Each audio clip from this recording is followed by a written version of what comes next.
Hello दोस्तों, कैसे आप सब।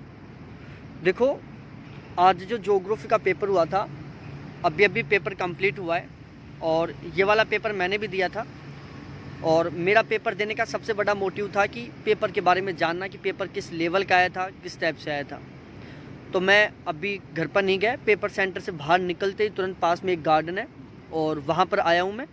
और अब मैं आपको पेपर के बारे में बताने वाला हूँ। देखो, सबसे पहले मैं बता दूँ, ज्योग्राफी का पेपर बिल्कुल सिंपल आया था, बिल्कुल डरने की बात नहीं है। और फर्स्ट पेपर वो भी बिल्कुल सिंपल आया था, उसमें भी डरने की बात नहीं है। अब देखो, दोनों में मैं आपको एक चीज़ बताता हूँ। पहले जो फर्स्ट पेपर आता था वो लंबा आता था। लंबे का मतलब है उसमें जो क्वेश्चनों की लंबाई थी वो ज़्यादा होती थी, जैसे 8-8, 10-10 लाइन के क्वेश्चन है। अब की बार ऐसा नहीं आया। फर्स्ट पेपर अब की बार बिल्कुल सही तरीके का है, मतलब छोटा बोल सकते हैं हम उसमें। और जो डीआई था, डीआई बिल्कुल ईजी आया था।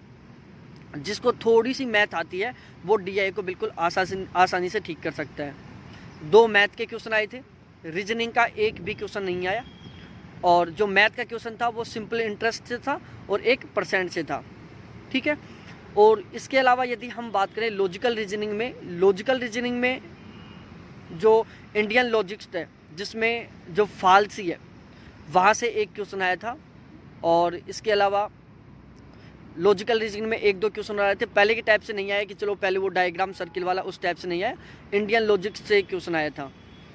और ज़्यादा क्वेश्चन आए थे टीचिंग एप्टीट्यूड से सबसे ज़्यादा क्वेश्चन आए थे। दूसरे नंबर पर सबसे ज़्यादा क्वेश्चन आए थे एनवायरनमेंट से, रिसर्च एप्टीट्यूड से और कंप्यूटर से सबसे कम क्वेश्चन आए थे।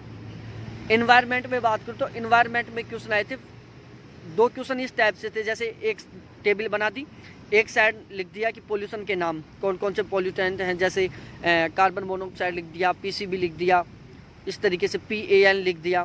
दूसरी साइड लिख दिया कि वो कौन कौन से स्रोतों से निकलते हैं। एक तो यहाँ पर इस टाइप से मैचिंग करवाया था।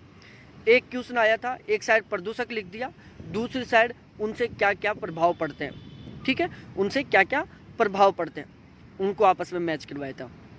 तो इस तरीके से फर्स्ट पेपर ज़्यादा डिफ़िकल्ट नहीं आया था। तो यदि आप ऐसे सोच रहे हो कि हमारा यार डीआई बहुत वीक है, हम डीआई को इग्नोर करेंगे, तो आप ऐसा मत करना। डीआई को एक बार पढ़ के ज़रूर देखना। डीआई बिल्कुल सिंपल आया था।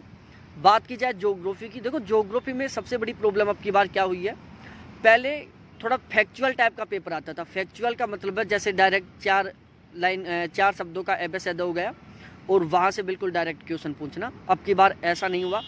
अब की बार जो क्वेश्चन था डीपली आया था, सारे क्वेश्चन डीपली आए थे, 100 के 100। बड़ी मुश्किल से 2-4 क्वेश्चन आएंगे जो बिल्कुल डायरेक्ट फैक्चुअल आए थे, बाकी सारा पेपर बिल्कुल डीपली आया था। और जो माल्थस का जनसंख्या वृद्धि सिद्धांत है, वहाँ से 2 क्वेश्चन आए थे। नोटेस्टीन के जो डेमोग्राफिक ट्रांजिशन मॉडल है, जनसांख्यिकी संक्रमण सिद्धांत, जो कि नोटेस्टीन और थॉमसन के द्वारा दिया गया था, वहाँ से क्वेश्चन आया था। अंतर्राष्ट्रीय व्यापार से क्वेश्चन आया था। सबसे बड़ा डर रहता है कि कार्टोग्राफी का, थॉट का, और इसके अलावा जो माध्य है, माध्यिका है, बहुलक है, यहाँ से कोई भी क्वेश्चन नहीं आया। प्रोजेक्शन से कोई क्वेश्चन नहीं आया। तो बिल्कुल इजी वे में पेपर आया था, बिल्कुल डिफ़िकल्ट पेपर नहीं आया, थोड़ा सा डीपली आया था। तो हमें ध्यान ये रखना है कि हर क्वेश्चन को बहुत सावधानी से पढ़ना है, ठीक है। बिल्कुल चित्त को शांत रखकर बहुत सावधानी से क्वेश्चन को पढ़ना है, क्वेश्चन को समझना है। बिल्कुल 100% यदि आपने सही ढंग से पढ़ा है, थोड़ा बहुत भी, ऐसे नहीं बहुत ज़्यादा पढ़ा है, थोड़ा बहुत भी सही ढंग से पढ़ा है, आप आसानी से क्वेश्चन को ठीक कर देंगे। क्योंकि वहाँ पर जो ऑप्शन थे उनको इस तरीके से सेट किया है कि एक जो ऑप्शन है वो बिल्कुल ही अलग होता है, जिससे बिल्कुल अनुमान लग जाता है कि इसका सही आंसर क्या हो सकता है, ठीक है। इसके अलावा ज्योग्राफी में एक पैसेज आया था जिसमें 5 क्वेश्चन थे और एक डीआई टाइप से क्वेश्चन आया था। किस टाइप से आया था? डीआई टाइप से ही। लेकिन जो डीआई टाइप से क्वेश्चन आया था उसमें टोटल 5 क्वेश्चन थे, जिसमें एक क्वेश्चन में उसने माध्यिका निकलवाया था, 4 क्वेश्चनों में उसमें जोड़ बाकी इस टाइप से था। तो आपको बिल्कुल भी नहीं डरना है, पेपर बहुत गजब का है। पूरा अच्छे से चित्त को शांत में रखना है, बिल्कुल चित्त शांत रखना है और क्वेश्चन को बहुत सावधानी से पढ़ना है, और फिर आप बिल्कुल आसानी से क्वेश्चन सॉल्व कर दोगे।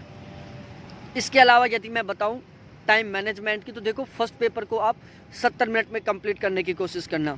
कितने में? 70 मिनट में। और ज्योग्राफी के लिए आप 110 मिनट बचा के रखना। आप इस तरीके से करना कि 70 मिनट में फर्स्ट पेपर 100% कंप्लीट हो जाए, 110 मिनट में ज्योग्राफी कंप्लीट हो जाए। दूसरी बात, पेपर केवल एक ही राउंड में करना है। एक राउंड का मतलब ऐसा नहीं है कि चलो जो क्वेश्चन आ रहा है उसको कर दिया, जो नहीं आ रहा है उसको छोड़ दिया, फिर उसको हम बाद में करेंगे, ऐसा नहीं करना है। जो क्वेश्चन आ रहा है उसको भी तुरंत करो, जो नहीं आ रहा है उसको भी तुरंत करो, क्योंकि बाद में भी आप तुक्का लगाओगे, अब भी लगा लो, तो उससे क्या टाइम मैनेज सही हो जाएगा।